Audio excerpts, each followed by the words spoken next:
नमस्कार, यो AB news खबरको संकेत हो। तपाई अहिले एबी न्यूज एट 7 मा हुनुहुन्छ। म एलिजा लामिछाने। प्रारम्भमा मूल खबर। नेपाल राष्ट्र बैंकद्वारा चालू पुँजी कर्जा सम्बन्धी मार्गदर्शन संशोधन। कर्जा तिर्ने म्याद 2.5 वर्ष थप 5 किस्तामा तिर्ने व्यवस्था। वर्तमान गठबन्धन पदीय चाहनामा मात्रै सीमित भएको कांग्रेसको आरोप। सरकार लामो समय नटिक्ने दाबी। उद्योग व्यवसायलाई पर्याप्त सुरक्षा दिने गृहमन्त्री लामिछानेको भनाई। कालो बजारी र चोरी पैठारी नियन्त्रण गर्ने प्रतिबद्धता। बजारमा बुधबार उछाल। नेप्से परिसूचक करिब 65 अङ्कले बढ्यो। 3 अर्ब 50 करोड रुपैयाँ बराबरको कारोबार। सङ्कटा क्लब रारा पोखरा गोल्ड कपको फाइनलमा एपीएफ 4-1 गोल अन्तरले पराजित।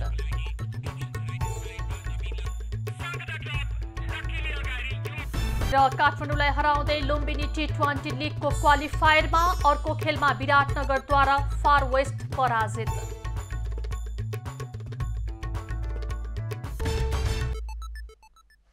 अब खबरको सिलसिला प्रारम्भ गरौं। कर्जा सम्बन्धी मार्गदर्शन संशोधन सम्बन्धी प्रसङ्गबाट।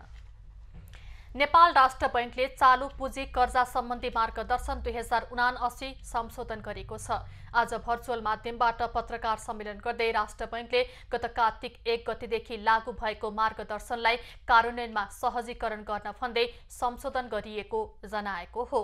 चालू पुँजी कर्जाको समय सीमा र कर्जा रकमको सीमा व्यवस्थापनसँग सम्बन्धित विषयमा संशोधन भएको राष्ट्र बैंकले जनाएको छ। 1 करोडसम्मको चालू पुँजी कर्जाको लागि यो मार्गदर्शन अनिवार्य चाहिँ हुने छैन। ब्याङ्कले आफ्नो नीति अनुसार चालू पुँजी सीमा प्रदान गर्न सक्ने छ भन्ने कुरा गरेका छौँ। 2 करोडको हकमा परिवर्तन छैन। मार्गदर्शन कार्यान्वयनमा आउनुभन्दा अघि कुनै पनि ऋणीले साबिकको व्यवस्था अनुसार तोकिएको सीमाभन्दा अधिक कर्जा उपयोग गरिरहेको भएमा त्यस्तो ऋणलाई आवधिक कर्जाका रूपमा कायम गरेर समायोजन गर्न सकिने राष्ट्र बैंकले जनाएको छ। समायोजनपछि कायम हुन आउने आवधिक कर्जालाई 5 वटा किस्तामा भुक्तान गर्नुपर्ने र त्यसको समयावधि 2080 असारदेखि सुरु भएर 2082 असार मसान्तसम्म रहने व्यवस्था गरिएको छ। तोकिएको सीमाभन्दा बढीको कर्जालाई आवधिक कर्जा मानेर यो समयभित्र भुक्तानी गर्न सकिने व्यवस्था संशोधित मार्गदर्शनमा राखिएको, तर कुनै ऋणीले 2082 असार अघि नै सबै ऋण भुक्तानी गर्न चाहेमा अग्रिम भुक्तानी शुल्क प्रीपेमेन्ट चार्ज नलिने व्यवस्था गरिएको छ। त्यसैगरी बैंक तथा वित्तीय संस्थाले पर्मानेन्ट क्यापिटल निडको लागि कम्तीमा 5 वर्षको आवधिक प्रकृतिको कर्जा प्रदान गर्न सकिने व्यवस्था रहेकोमा त्यसलाई संशोधन गरेर 3 देखि 10 वर्षसम्मको आवधिक कर्जा प्रदान गर्न सकिने व्यवस्था ल्याइएको छ। 3 देखि 10 वर्षसम्मको अवधिभन्दा पहिले कर्जा भुक्तानी गर्न चाहने ऋणीको लागि प्रीपेमेन्ट चार्ज नलिने व्यवस्था पनि राष्ट्र बैंकले गरेको छ। चालू पुँजी कर्जाको अनुगमन तथा व्यवस्थापन सम्बन्धी व्यवस्थामा पनि संशोधन गरिएको छ। प्रधानमन्त्री पुष्पकमल दाहालले राष्ट्रिय स्वतन्त्र पार्टीका अध्यक्ष समेत रहेका गृहमन्त्री रवि लामिछाने तथा राष्ट्रिय प्रजातन्त्र पार्टीका अध्यक्ष राजेन्द्र लिङदेलसँग छलफल गरेका छन्। प्रधानमन्त्री निवास बालुवाटारमा उनले गृहमन्त्री लामिछाने र राप्रपा अध्यक्ष लिङदेलसँग छलफल गरेका हुन्। भेटमा दाहालले दुवै दलले अघि सारेका मुद्दालाई सरकारले प्राथमिकतामा राख्ने आश्वासन दिँदै विश्वासको मत दिन आग्रह गरेका छन्। भेटमा प्रधानमन्त्री दाहालले उनीहरूसँग मन्त्रीमण्डल विस्तार, सरकारले ल्याउने तयारी गरेको साझा कार्यक्रम लगायतका समसामयिक विषयमा छलफल गरेको सचिवालयले जनाएको छ। प्रधानमन्त्री पुष्पकमल दाहाल र नेकपा एकीकृत समाजवादीका अध्यक्ष माधव नेपाल बीच भेटवार्ता भएको छ। आज अपराह्न सिंहदरबार स्थित प्रधानमन्त्री तथा मन्त्री परिषदको कार्यालयमा प्रधानमन्त्री दाहालसँग पूर्व प्रधानमन्त्री समेत रहेका अध्यक्ष नेपालले भेटघाट गरेका हुन्। सो अवसरमा प्रधानमन्त्री दाहालले सरकारलाई विश्वासको मत दिन आग्रह गरेका छन्। भेटपछि अध्यक्ष नेपालले भने पार्टीभित्र छलफल गरेर मात्रै टुङ्गोमा पुग्न सकिने जवाफ दिएका छन्। होइन, उहाँले विश्वासको मत दिनु पर्यो भनेर माग गर्नुभएको छ। अब हामी यस बारेमा चाहिँ पार्टीमा छलफल गर्छौँ, छलफल गरेर टुङ्गो लगाउँछौँ। अध्यक्ष नेपालले प्रधानमन्त्री दाहालसँग वामपन्थी पार्टीहरूबीचको एकताबारे भने छलफल नभएको प्रतिक्रिया समेत सञ्चारकर्मीलाई दिए। माओवादी केन्द्रका अध्यक्ष समेत रहेका प्रधानमन्त्री दाहालले सरकारमा जाने बेलामा आफूसँग छलफल समेत नगरेको भन्दै नेपालले गुनासो गर्दै आएका छन्। उपप्रधान तथा गृहमन्त्री रवि लामिछानेले उद्योग व्यवसायको सुरक्षाको लागि सरकार प्रतिबद्ध रहेको बताएका छन्। आज नेपाल चेम्बर अफ कमर्सका पदाधिकारीहरूसँगको छलफलमा गृहमन्त्री लामिछानेले विगतका सरकारले उद्योगी व्यवसायीहरूलाई जस्तो आँखाले हेरे पनि वर्तमान सरकारले रातो कार्पेट ओछ्याएर स्वागत गर्ने बताएका हुन्। गृहमन्त्री लामिछानेले सरकारले उद्योग व्यवसाय क्षेत्रको काम गर्न छुट्टै युनिट खडा गर्ने र साना कामको लागि मन्त्रालय धाउनुपर्ने अवस्थाको अन्त्य गरिने पनि बताए। यहाँ एउटा स्पेशल एउटा युनिट खडा हुन्छ जसले तपाईहरुलाई धाउने दिनको अन्त्य गर्छ। हामी तपाईहरु मन्त्रालय कार्यालय धाउने हैन। तपाईहरुले मुलुकको राजस्व वृद्धिमा आफ्नो व्यवसाय वृद्धिमा सही ढंगले व्यवसाय वृद्धि गर्नमा तपाईहरुले आफ्नो समय त्यहाँ खर्च गर्ने हो। गृहमन्त्री लामिछानेले उद्योगी व्यवसायीहरूले पैसा कमाउनुलाई अपराध गर्नु जस्तो व्याख्या गर्ने अवस्थाको अन्त्य गर्ने पनि आश्वासन दिए। उनले कानूनभन्दा बाहिर रहेर काम गर्नेहरूको संख्या ठूलो रहेको भन्दै फोहोर सफा गर्न समय लाग्ने पनि बताए। गृहमन्त्री लामिछानेले आफूले कसैलाई जोगाउन र कसैलाई फसाउनु पर्ने नभएको उल्लेख गर्दै कानूनको परिधिभित्र रहेर काम गर्ने प्रतिबद्धता पनि जनाए। उनले कालो बजारी, चोरी पैठारी नियन्त्रण गर्ने विषय मन्त्रालयको प्रमुख प्राथमिकतामा पर्ने पनि स्पष्ट पारे। चेम्बरले गृहमन्त्रीलाई कालो बजारी, सीमा नाकाबाट हुने चोरी पैठारी नियन्त्रण तथा उद्योग व्यवसायको सुरक्षा दिनुपर्ने माग राखेको छ। सुदूरपश्चिम प्रदेश सरकार गठनको लागि आह्वान भएको छ। प्रदेश प्रमुख देवराज जोशीले आज नयाँ मुख्यमन्त्रीको लागि दाबी पेश गर्न दलहरूलाई आह्वान गरेका हुन्। दाबी पेशको लागि पुस 27 गते अपराह्न 5 बजेसम्मको समय दिइएको छ। कुनै एक दलको मात्र प्रदेश सभामा बहुमत नदेखिएकाले 2 वा 2 भन्दा बढी दलको समर्थनमा मुख्यमन्त्रीमा दाबी पेश गर्न समय दिइएको हो। सुदूरपश्चिममा सरकारको नेतृत्वको लागि एमाले र माओवादी 2 दलले दाबी गर्दै आएका छन्। त्यसबारेमा सत्ता गठबन्धनमा सहमति जुट्न बाँकी छ। नेपाली कांग्रेसले वर्तमान सत्ता गठबन्धनको आयु लामो नरहेको जनाएको छ।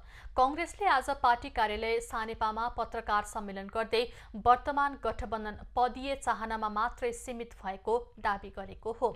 पत्रकार सम्मेलनमा कांग्रेस प्रवक्ता डाक्टर प्रकाश शरण महतले वर्तमान गठबन्धनमा राजावादीदेखि गणतन्त्र नै ठीक हो र संघीयता विरोधीदेखि संघीयता आवश्यक छ भन्ने सम्मको सहभागी भएकाले आयु लामो समय नरहेको बताए।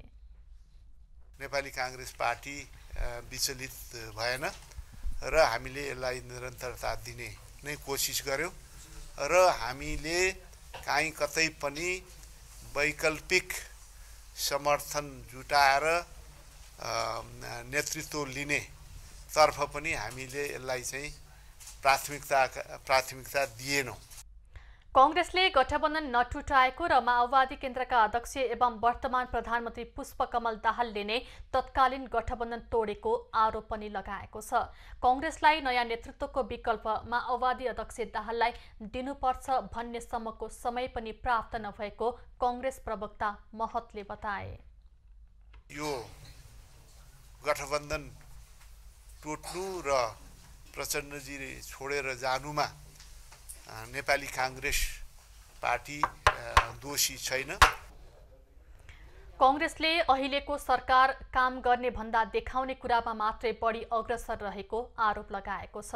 कांग्रेसले संसदमा सशक्त प्रतिपक्षको रूपमा संसदमा प्रस्तुत हुने प्रतिबद्धता पनि जनाएको छ।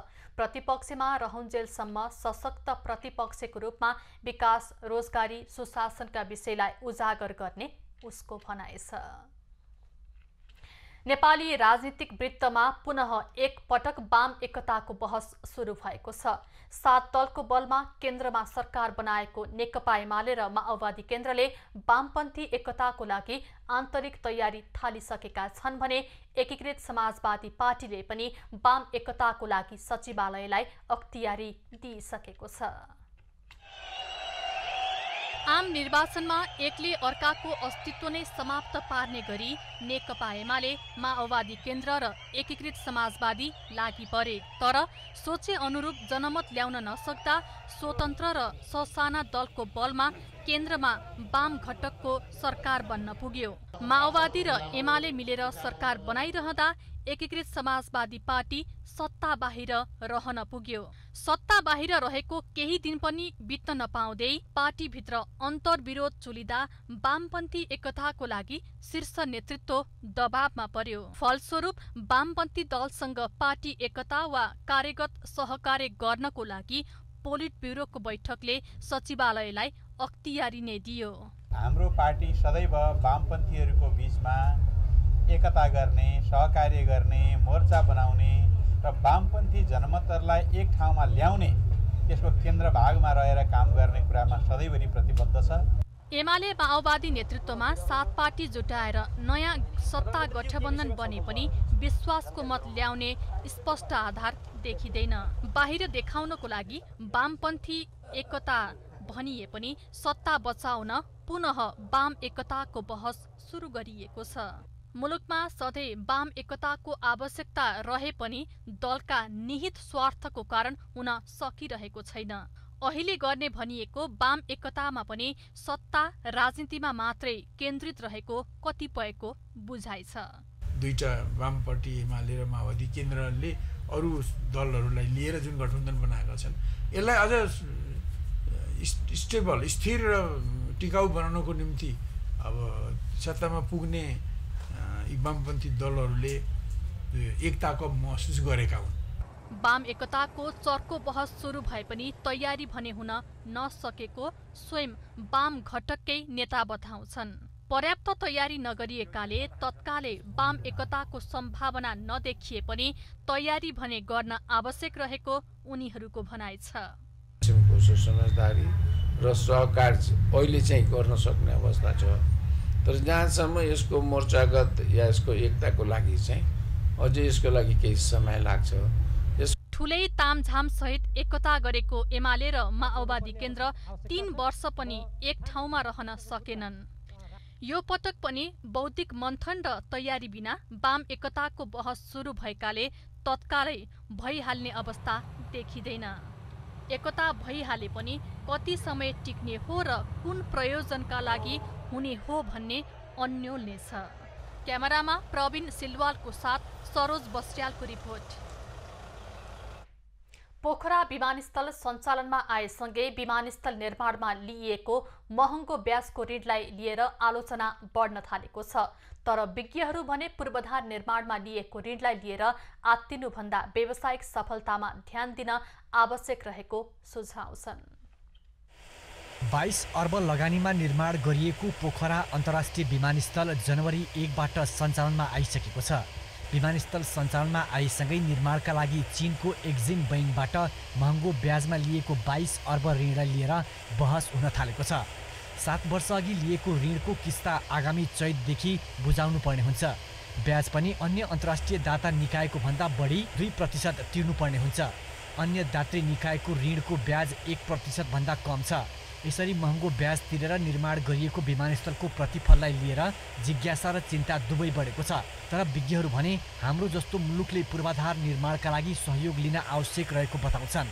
साथै अहिले नै अन्य विमानस्थलसँग दाजेर ऋण र ब्याज सम्झेर आत्ति हाल्न नहुने विज्ञ बताउँछन्। तत्काल बिजनेस पाउन अलिकति गाह्रो हुन सक्छ, तर नेपालको पर्यटन क्षेत्रको सम्भावनालाई ध्यानमा राख्दा र काठमाडौँ गौतम बुद्ध बाहेकको तेस्रो पोखराको विमानस्थल भएको हुनाले भविष्यमा यसले बिजनेस पाउँछ।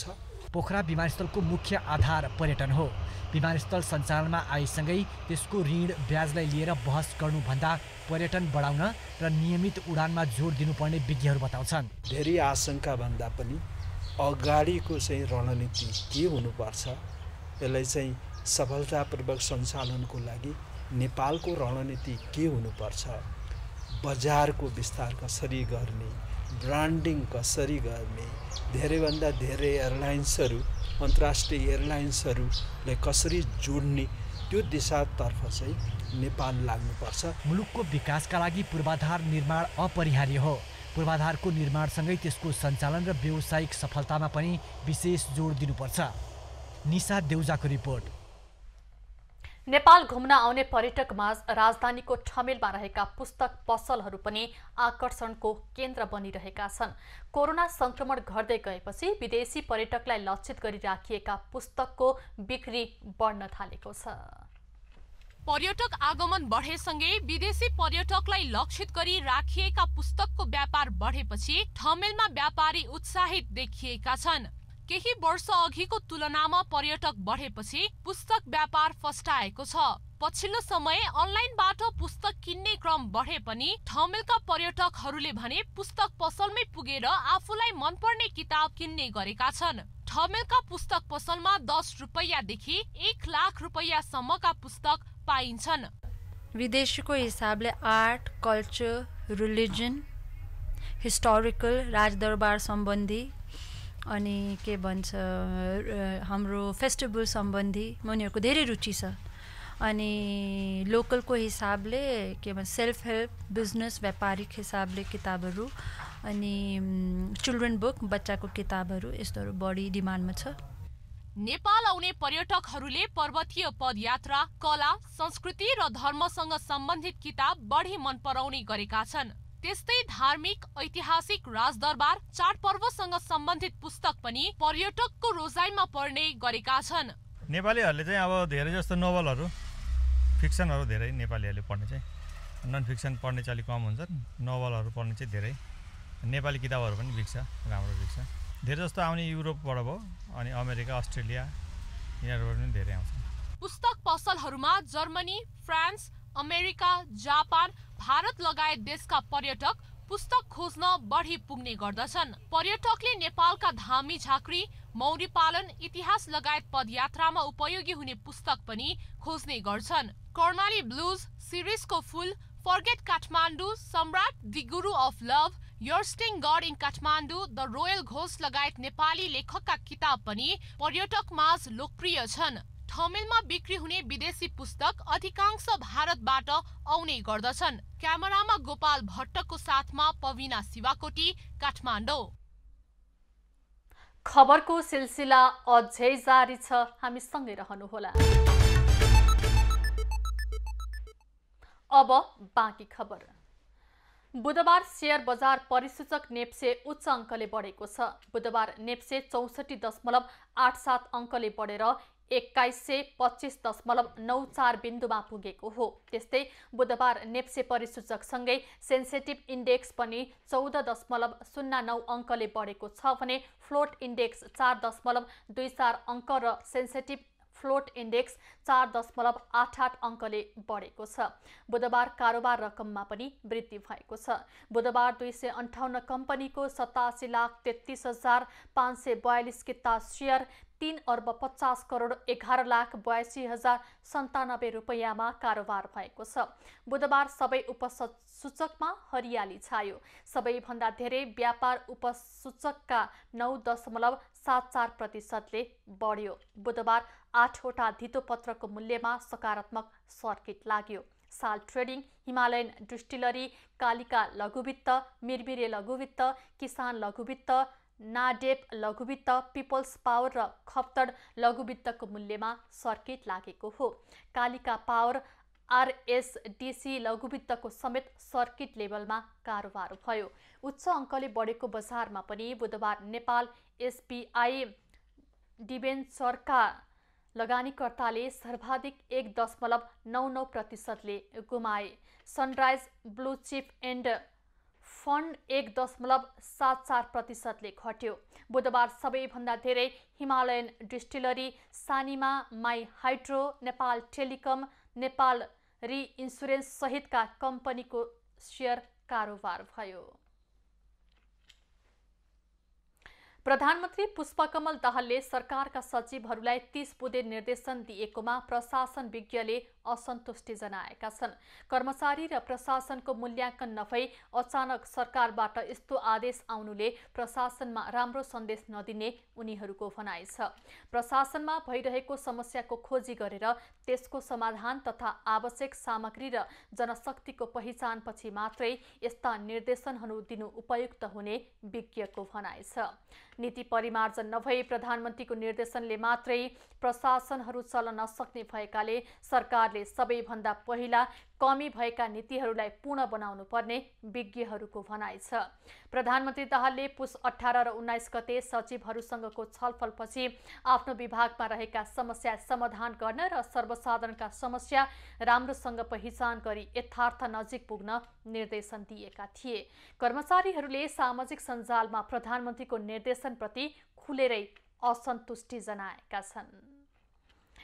पुरानो गठबन्धन भत्किएर नयाँ गठबन्धन सहित सरकारको नेतृत्व पुष्पकमल दाहालको हातमा पुग्यो। राजनीतिमा अप्रत्याशित नतिजाले चकित भएकाहरू प्रधानमन्त्रीको शपथमा दाहालले दौरा सुरुवाल पहिरिँदा झन चकित बने। प्रधानमन्त्रीको शपथमा माओवादी केन्द्रका अध्यक्ष पुष्पकमल दाहालले लगाएको पोसाक दौरा सुरुवालको चर्चा अझै सेलाएको छैन। 3 पटक प्रधानमन्त्री हुँदा राष्ट्रिय पोसाकको परिचय बनाएको दौरा सुरुवाललाई इन्कार गरेका दाहालले यो पटक किन र के कारणले शपथमा पोसाक परिवर्तन गरे भन्ने सर्वत्र चासो छ। दौरा सुरुवाललाई सामान्ती पोसाकको रूपमा अर्थाएको माओवादीले शक्ति क्षीण भएपछि अड्न नसकेका हुन् कि अरू नै कारण छ त? दौरा सुरुवाल नलगाउनु उनीहरूको आडम्बर बुझ्छन् विश्लेषक। सधैँको आलोचना खेप्नुभन्दा अहिलेको गठबन्धनको चाहना अनुरूप पनि पोसाक परिवर्तन गर्न दाहाल राजी भएको बताउँछन् राजनीतिक विश्लेषक। जुन कारणले नेपाल विश्वमा परिचित छ ती कुराहरूको प्रचार प्रसार, ती कुराहरूलाई अगाडि बढाउने कामहरू अब प्रचण्डले एकपछि अर्को गर्नै पर्छ। यसको सुरुवात उनले दौरा सुरुवाल लगाएर अथवा राष्ट्रिय पोसाक लगाएर गरे भन्न सकिन्छ। माओवादी अध्यक्ष दाहालले सार्वजनिक कार्यक्रममा दौरा सुरुवाल नलगाए पनि शीर्ष पदमा पुगेका अन्य पूर्व माओवादी नेताहरूले क्रमशः दौरा सुरुवाललाई आत्मसात गरेका थिए।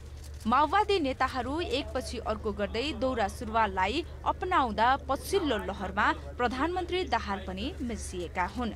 तर अझै पनि माओवादी नेताहरू भने दौरा सुरुवाललाई राष्ट्रिय पोसाक स्वीकार्न तयार छैनन्। जुनसुकै समुदायले लगाइने पोसाक रहेछ भने पनि ती पोसाकहरू सबै राष्ट्रिय पोसाक हैन। त्यसकारणले गर्दाखेरि अब राष्ट्रिय पोसाक हुने भएको हुनाले त्यो पोसाक लगाउने कुरालाई त्यति ठुलो विषयको रूपमा ग्रहण गरिनु सायद उपयुक्त नहोला भन्ने लाग्छ।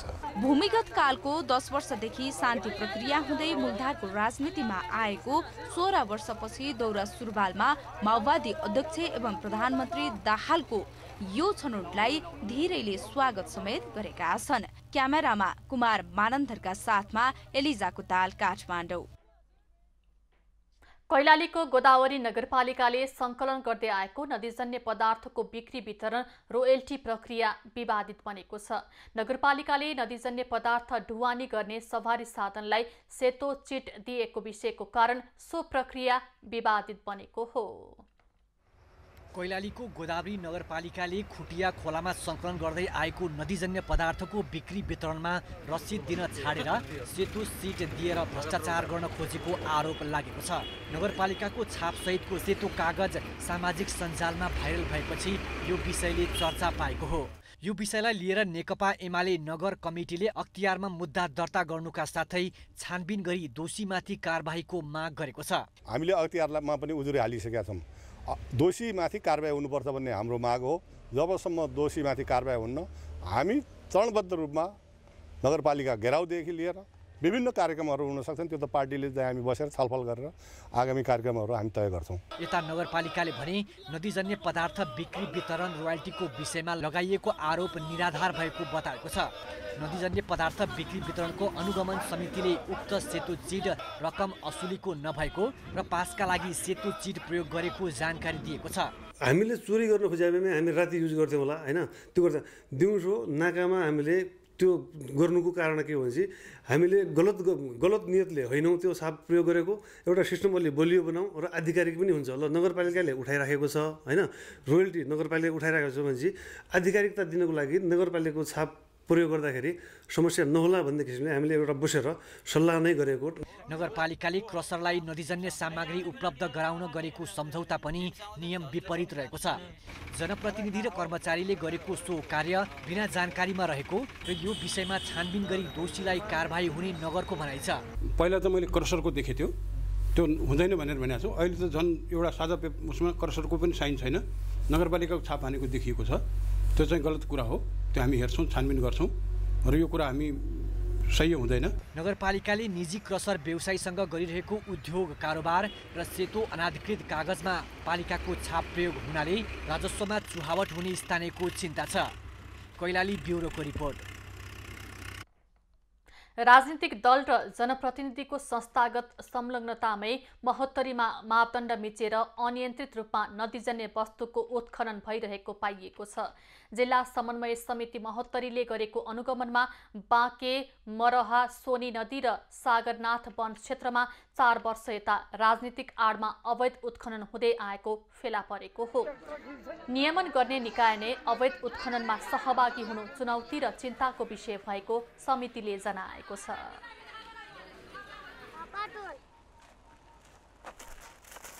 मापदण्ड छ हाम्रो 77 को मापदण्ड, त्यसबाट अवैध देखिएका क्रसरहरूको एउटा नीति नियम अनुसार त्यसलाई नियमन गर्नेतिर हामी अग्रसर भएका छौँ।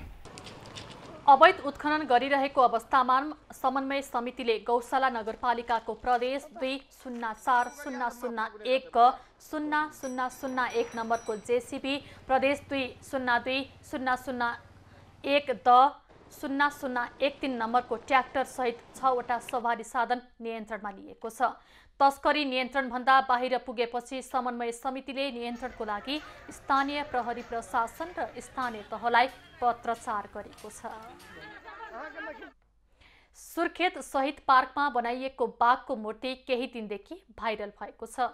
13 लाख रुपैयाँ खर्च भएको दाबी गरिएको मूर्तिको स्वरूप बाघको नभएको भन्दै सामाजिक सञ्जालमा आलोचना समेत भइरहेको छ।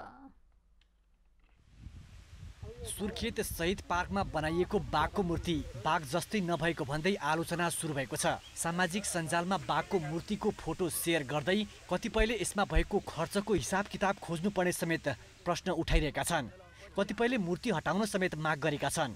पैसा मात्रै सस्तो भयो तर काम चाहिँ गतिलो भएन, त्यसकारणले त्यो पार्कमा राखिएको बाघको आकृतिले सुर्खेतकै बजेट गरेको छ र यसको बनाउने त्यस सञ्चालन गर्नेहरूको पनि बदनाम भएको छ। त्यसकारणले त्यो बाघको आकृति त्यो मूर्तिलाई तत्काल त्यहाँबाट हटाउन र यथाशक्य चाँडो प्रदेशकै गौरवको चाहिँ ऊ पनि भाव हुनाले अर्को बाघको मूर्ति त्यहाँ ल्याएर राख्न सम्बन्धित तहलाई म अनुरोध गर्न चाहन्छु। सामाजिक सञ्जालमा चर्चा भए जस्तो मूर्तिमा रकम खर्च नभएको मूर्ति रहेको भैरव सामुदायिक वन उपभोक्ता समितिले जनाएको छ। पुरानो र नयाँ मूर्ति जोडेर अनावश्यक चर्चा गरिएको वन समितिको गुनासो छ। सहर बजारतिर काठमाडौँ, ललितपुर, भक्तपुरतिर भएको त्यो मन्दिरमा राख्ने बाघको आकृतिमा उहाँले बनाइदिनु भएछ। अब यसलाई पछि हामीलाई पनि चित्त नबुझेर हामीले उहाँलाई सुधार्ने धेरै चाहिँ प्रयत्न गऱ्यौँ। उहाँले धेरै प्रयत्न गर्नुभयो, गर्दै पनि अब ढुङ्गाकोबाट निर्मित भावनाले अब उहाँले जति मेहनत गरे पनि त्यो यो आकृतिभन्दा अर्को हुन नसकेपछि अब ल्याएर यहाँ राखियो। पार्क सञ्चालनको जिम्मा भैरव सामुदायिक वनले लिएको छ। उपभोक्ता समितिका अनुसार सो बाघको मूर्ति 13 लाखमा नभएर 50,000 रुपैयाँमा निर्माण गरिएको हो। सामाजिक सञ्जालमा भने एउटा पुरानो र अर्को नयाँ मूर्तिको फोटो राखेर अनावश्यक चर्चा गरिएको भन्दै आलोचना भइरहेको छ। वन उपभोक्ता समितिले भने शहीद पार्कमा पर्यटक आकर्षित गर्न मूर्ति बनाइएको जनाएको छ। यो जति पनि यहाँभित्र भएका छन् अब यो प्रदेश निर्देशनालय मार्फत हुने काम बाहेकका अरू कामहरू हामीले यहीँबाट आउने दर्शकहरूले दिएको 20 रुपियाँ प्रवेश शुल्क उठाएर हामीले यो काम गरेका छौँ अनि आराम बेन्चहरू आएर बस्ने ठाउँहरू पनि गराएका छौँ। केही समय पहिले बनाइएको एउटा मूर्ति टुक्रिन थालेपछि समितिले अर्को मूर्ति बनाएको हो। पहिले बनाइएको मूर्ति ढुङ्गाका पिस जोडेर बनाइएकाले गुणस्तरहीन देखिएपछि समितिले कालीगढलाई 50,000 रुपैयाँ दिएर नयाँ मूर्ति बनाएको हो। पार्टी बागको मूर्ति काँक्री बिहार क्षेत्रमा राखिएको शिवको मूर्ति बनाउन आएका चितवनका कालीगढले बनाएका हुन्। यसकुमार चापाई, सुर्खेत। बाँकेको कोहलपुर स्थित नेपाल राष्ट्रिय माध्यमिक विद्यालयको भौतिक पूर्वाधार जीर्ण हुँदा पठन पाठन प्रभावित भएको छ। कोहलपुर 12 मा रहेको विद्यालय 32 वर्षदेखि भौतिक पूर्वाधार अभावमा सञ्चालन भइरहेको हो। टिनको छाना रहेको विद्यालयमा वर्षातमा पानी चुहिने र हिउँदमा बस्न नसक्ने अवस्था रहेको व्यवस्थापन समितिले जनाएको छ।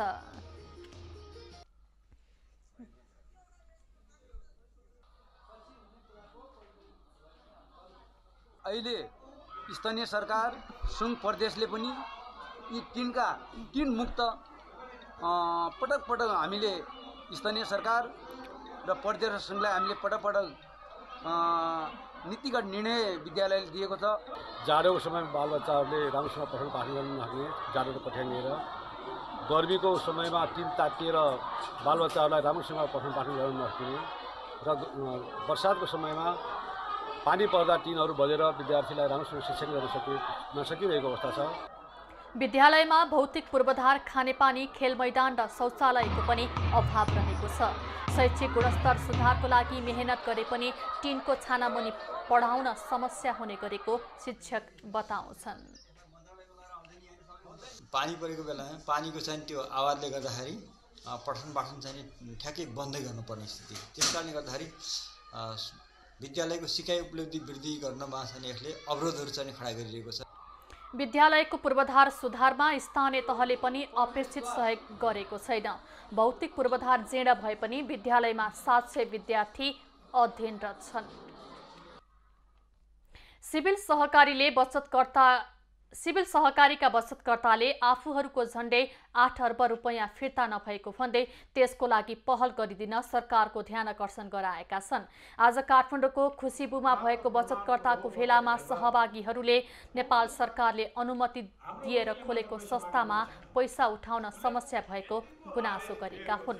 उच्च अदालत पाटनले पुस 25 गतेसम्म पीडितको रकम फिर्ता गर्ने प्रक्रिया अघि बढाउने भने पनि सो अनुसार सरकारले प्रक्रिया नथालेको पीडितको अहिले आएर चाहिँ उच्च अदालतले चाहिँ एउटा आदेश दिएको छ। 2 महिनाभित्रमा सबैले पैसा पाउनुपर्छ। पैसा पाउने तपाईँले योजना 2 महिनाभित्रमा दिनुहोस् र 9 महिनामा सबैलाई बाँड्दिनुहोस् भनेर अदालतले आदेश दिएको छ। यो आदेश 25 पौष गते 25 गते सकिँदैछ 2 महिना। सिभिल सहकारीका पूर्व अध्यक्ष इच्छाराज तामाङले सहकारीमा बचत गरिएको 8 अर्ब 57 करोड 38 लाख रुपैयाँ भन्दा बढी रकम फिर्ता नगरेपछि निक्षेपकर्ताहरू समस्यामा परेका हुन्। पीडितहरूको उजुरीपछि प्रहरीको केन्द्रीय अनुसन्धान ब्युरोले 12 जनालाई पक्राउ गरी अदालतमा बुझाएको छ। अदालतले आरोपित मध्ये 10 जनालाई धरौटीमा रिहा गरेको छ। पूर्व अध्यक्ष तामाङ र वर्तमान अध्यक्ष केशवलाल श्रेष्ठ भने पूर्वपक्षको लागि कारागारमा रहेका छन्। जिल्लामा बढ्दै गएको सवारी दुर्घटना न्यूनीकरण गर्न जिल्ला ट्राफिक प्रहरी कार्यालय काभ्रेले सवारी साधनको यान्त्रिक परीक्षण गरेको छ। कार्यालयले बीपी राजमार्ग स्थित धुलीखेल 9 काभ्रे भन्ज्याङमा सवारी साधनको यान्त्रिक परीक्षण गरेको हो। सवारी साधनको अवस्था ठीक भएमा दुर्घटना न्यूनीकरण हुने भएकाले परीक्षण कार्यक्रम सञ्चालन गरिएको ट्राफिक प्रहरीले जनाएको छ।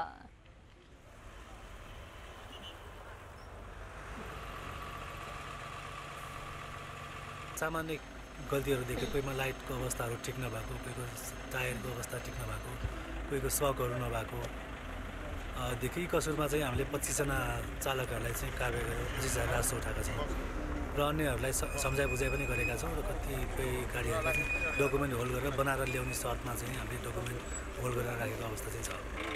ट्राफिक प्रहरीले सवारी साधनको ब्रेक, स्टियरिङ, लाइट, टायर लगायतको चेक जाँच गरेको हो।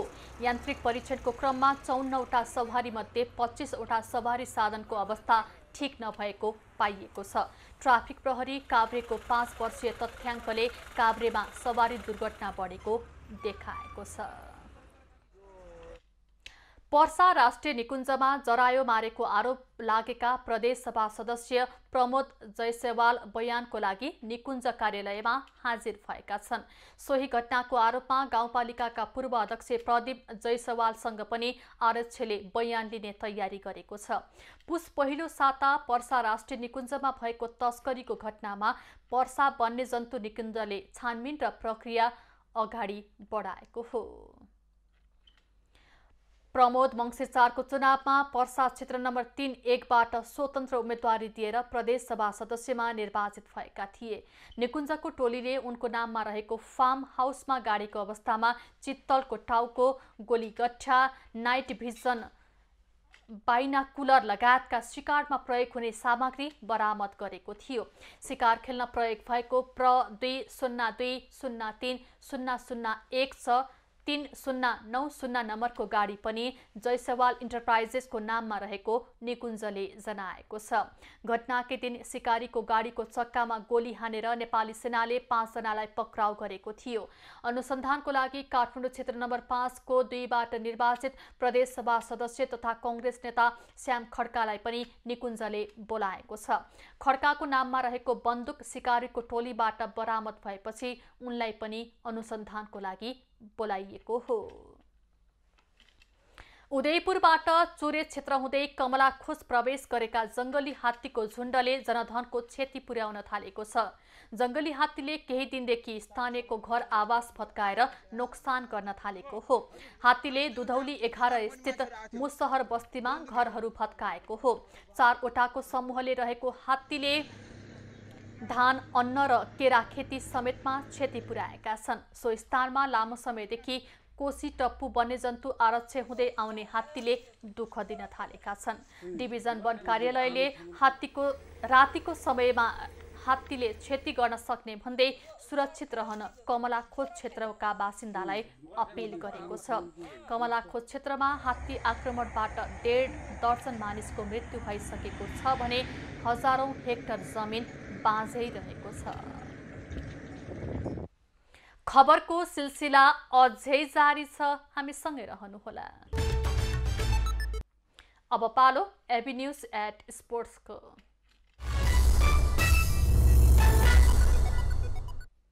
संकटा फुटबल क्लब 22औं संस्करण आहारारा पोखरा गोल्ड कप फुटबलको फाइनलमा पुगेको छ। पोखरा रंगशालामा बुधबार भएको पहिलो सेमिफाइनलमा साबिक विजेता एपीएफ क्लबलाई 4-1 गोल अन्तरले हराउँदै संकटा उपाधि नजिक पुगेको हो। संकटालाई जित दिलाउन स्टेफन पिनोङले 5औं र 61औं तथा मिकुलेले ओलोमौले 43 र 86औं मिनेटमा गोल गरे। एपीएफका लागि 74औं मिनेटमा हरि कार्कीले सान्त्वना गोल गरे। अब संकटाले उपाधिको लागि चर्च बोइज युनाइटेड र भुटानिज युथ सकर क्लब क्रिजको विजेतासँग शनिबार प्रतिस्पर्धा गर्नेछ। प्रतियोगिताको विजेताले 12 लाख र उपविजेताले 6 लाख पाउनेछन्। नेपाल क्रिकेट संघ क्यानले राजधानीमा जारी नेपाल टी20 क्रिकेट लिगमा म्याच फिक्सिङ र स्पट फिक्सिङको गतिविधि भएमा जानकारी भएमा प्रमाण सहित उजुरी दिन आग्रह गरेको छ। क्यानले आज एक विज्ञप्ति निकाल्दै नेपाल टी20 मा फिक्सिङ भएको बारे जानकारी भएमा क्यानको केन्द्रीय कार्यालय वा नेपाल टी20 लिगको एन्टी करप्सन युनिट एसयुमा उजुरी गर्न आग्रह गरेको हो। क्यानले प्रतियोगितामा मिलेमतो म्याच फिक्सिङ र स्पट फिक्सिङ भएको हल्ला भ्रामक र मिथ्या भएको दाबी समेत गरेको छ। नेपाली क्रिकेट र राष्ट्रकै नाममा ठोस पुर्याउने गरी फैलाइएका गतिविधिको अन्त्य गर्ने प्रतिबद्धता पनि क्यानले जनाएको छ। क्यानले संघ र राष्ट्रको नाममा मिथ्या तथा भ्रामक सूचनाहरू नफैलाउन आग्रह गरेको छ। यसैबीच नेपाल प्रहरीको केन्द्रीय अनुसन्धान ब्युरो सीआईबीले नेपाल टी20 लिगमा म्याच फिक्सिङ भएको हुन सक्ने आशंकामा अनुसन्धान थालेको छ। उपप्रधान एवं गृहमन्त्री रवि लामिछानेले छानबिन गर्न निर्देशन दिएसँगै सीआईबीले अनुसन्धान सुरु गरेको हो। नेपाल टी20 लिगमा लुम्बिनी अल स्टारले क्वालिफायरमा स्थान पक्का गरेको छ। आज बिहान त्रिवी क्रिकेट मैदानमा काठमाडौँ नाइट्सलाई 102 रनले पराजित गर्दै लुम्बिनीले क्वालिफायरमा ठाउँ सुरक्षित गरेको हो। पहिलो क्वालिफायर खेल आइतबार हुनेछ। काठमाडौँका खेलाडी मैदानमा आउन ढिला गरेपछि खेल 17औं ओभरमा छुट्याइएको थियो। सो क्रममा लुम्बिनीले दिएको 184 रनको लक्ष्य पन्छाएको काठमाडौँ 15.4 ओभरमा अल आउट भएर 81 रनमा समेटियो। काठमाडौँको लागि बसिर अहमदले 22, कमल सिंह ऐरीले 16, कप्तान ज्ञानेन्द्र मल्ल र लोकेश बमले समान 15-15 रन बनाए। लुम्बिनीको लागि ह्यारी टेक्सर, कुशल भुर्तेल र स्थान पाण्डेले 2-2 विकेट लिए। त्यसअघि पहिले ब्याटिङ गरेको लुम्बिनीले 17 ओभरमा 6 विकेट गुमाएर 183 रन बनायो। लुम्बिनीको लागि हरमित सिंहले 70, लाहिरू मिलान थाले 26, गुलसन झाले 21, ह्यारी टेक्टरले 17 तथा अनिल शाह र कुशल भुर्तेलले 15-15 रन बनाए। काठमाडौँको लागि अविनाश बोहराले 3 तथा बसिर अहमदले 2 विकेट लिए। 9 खेलमा 8मा जित हात पारेको लुम्बिनी 16 अङ्कसहित अङ्क तालिकाको शीर्ष स्थानमा रहेको छ। 8 खेल खेलेर 4मा जित तथा 4मा हार बेहोरेको काठमाडौँ 8 अङ्कसहित अङ्क तालिकाको तेस्रो स्थानमा रहेको छ। त्यस्तै आज नै भएको अर्को खेलमा विराटनगर सुपर किङ्सले फार वेस्ट युनाइटेडलाई पराजित गरेको छ। टियु मैदान कीर्तिपुरमा फार वेस्टले दिएको 157 रनको लक्ष्य विराटनगरले 19.3 ओभरमा 4 विकेट गुमाएर पुरा गर्यो। त्यसअघि ब्याटिङ रोजेको फार वेस्टले 20 ओभरमा 9 विकेट गुमाएर 156 रन बनायो। विराटनगर 6 अङ्कको साथ अङ्क तालिकामा पुच्छारबाट दोस्रो स्थानमा रहेको छ। फार वेस्ट 2 अङ्कका साथ अङ्क तालिकाको पुच्छारमा रहेको छ। हारसँगै फार वेस्टको प्लेअफ सम्भावना कमजोर बनेको छ। पहिलो संस्करणको लिगमा 6 टोलीको सहभागिता रहेको छ। अब पालो खास खबरको।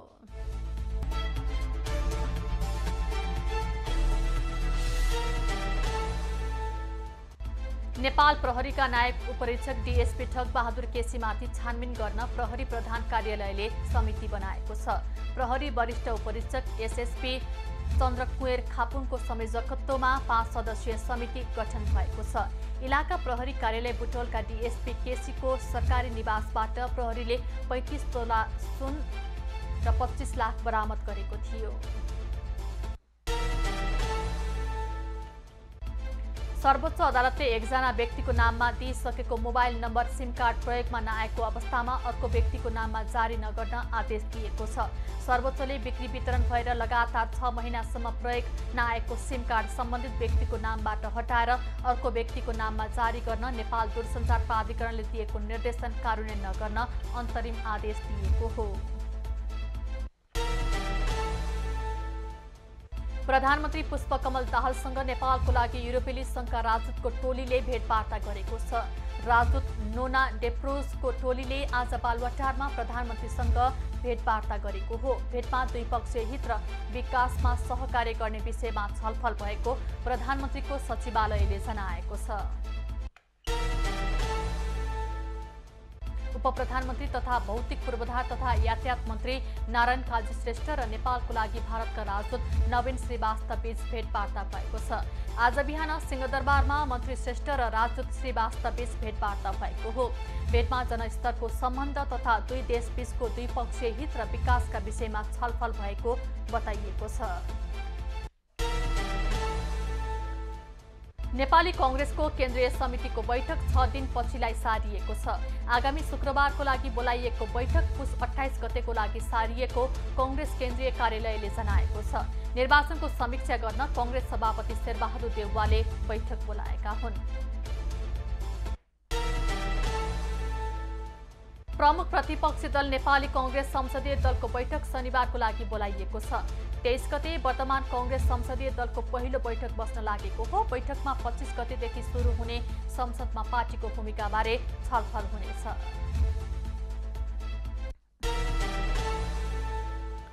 नेपाली कांग्रेसका सभापति शेरबहादुर देउवाले तरुण दलको कार्य समितिलाई पूर्णता दिनको लागि पार्टीका नेताहरूसँग छलफल गर्न तरुण दलका अध्यक्ष विद्वान गुरुङलाई निर्देशन दिएका छन्। आज बिहान देउवा निवास धुम्बारेहीमा भएको भेटमा अन्य समूहका नेताहरूलाई भेटेर तरुण दललाई पूर्णता दिन सभापति देउवाले गुरुङलाई निर्देशन दिएका हुन्। रोल्पा क्षेत्र नम्बर 1 को 2बाट स्वतन्त्र उम्मेदवारी दिएर लुम्बिनी प्रदेशसभा सदस्यमा निर्वाचित भएका दिपेन्द्र कुमार पुन मगर नेकपा माओवादी केन्द्रमा फर्किएका छन्। आज बिहान पुनलाई प्रधानमन्त्री तथा माओवादी केन्द्रका अध्यक्ष पुष्पकमल दाहालले पार्टीमा स्वागत गरेका हुन्। उनी कंग्रेसका अमरसिंह पुन विरुद्ध उम्मेदवारी दिएर 5,500 भन्दा बढी मतान्तरले विजयी भएका थिए। नेकपा एमाले प्रतिनिधि सभामा निर्वाचित सांसदहरूलाई संसदीय अभ्यासबारे 2 दिने प्रशिक्षण दिने भएको छ। पार्टी संसदीय विभागको आयोजनामा पुस 23 र 24 गते सांसदहरूलाई प्रशिक्षण दिने कार्यक्रम राखिएको एमाले जनाएको हो। प्रशिक्षणमा पार्टी अध्यक्ष केपी ओली लगायत नेता सहभागी हुनेछन्।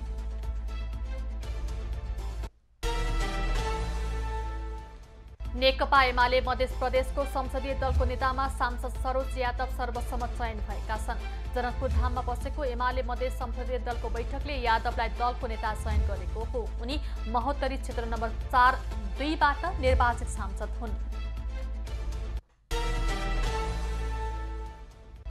धनुषाको जनक नन्दिनीमा एक महिलाको शव फेला परेको छ। जनक नन्दिनी गाउँपालिका 1 स्थित मनोज यादवको खेतमा पूर्व डिलमा शव फेला परेको हो। रुखको तल फेला परेको सो शवको पहिचान खुल्न सकेको छैन। नेपाली बजारमा सुनको मूल्य आज तोलामा 300 रुपैयाँले बढेको छ। नेपाल सुनचाँदी व्यवसायी महासंघका अनुसार आज छापावाला सुन प्रति तोला 1,02,900 रुपैयाँ कायम भएको छ। महासंघका अनुसार यो मूल्य 9 महिना यताकै उच्च हो। यसैगरी तेजाबी सुनको मूल्य तोलाको 1,02,400 रुपैयाँ निर्धारण भएको छ।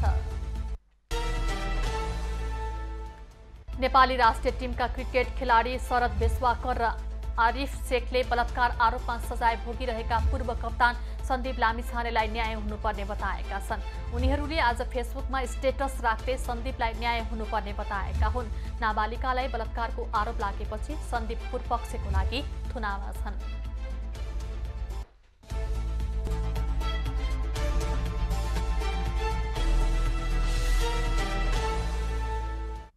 अब पालो एबी न्यूज एट मौसमको।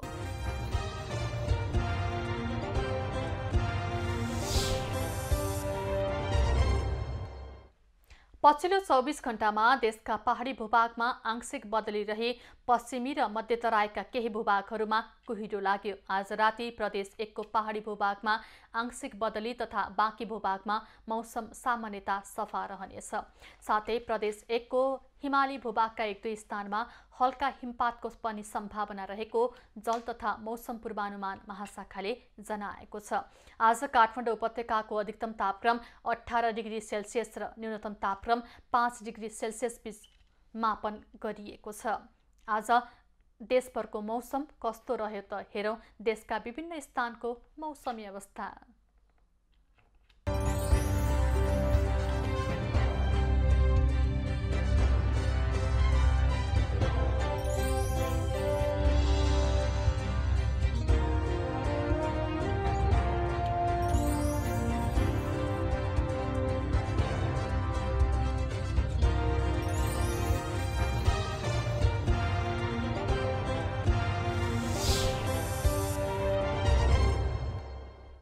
अहिलेलाई खबरको क्रम यति नै। एबी न्यूज खबरका यी सहित अन्य विस्तृत खबरको लागि www.abnews.tv लगअन गर्न सक्नुहुनेछ। युट्युब, फेसबुक र ट्विटरमा पनि हामीलाई फलो गर्न सकिनेछ।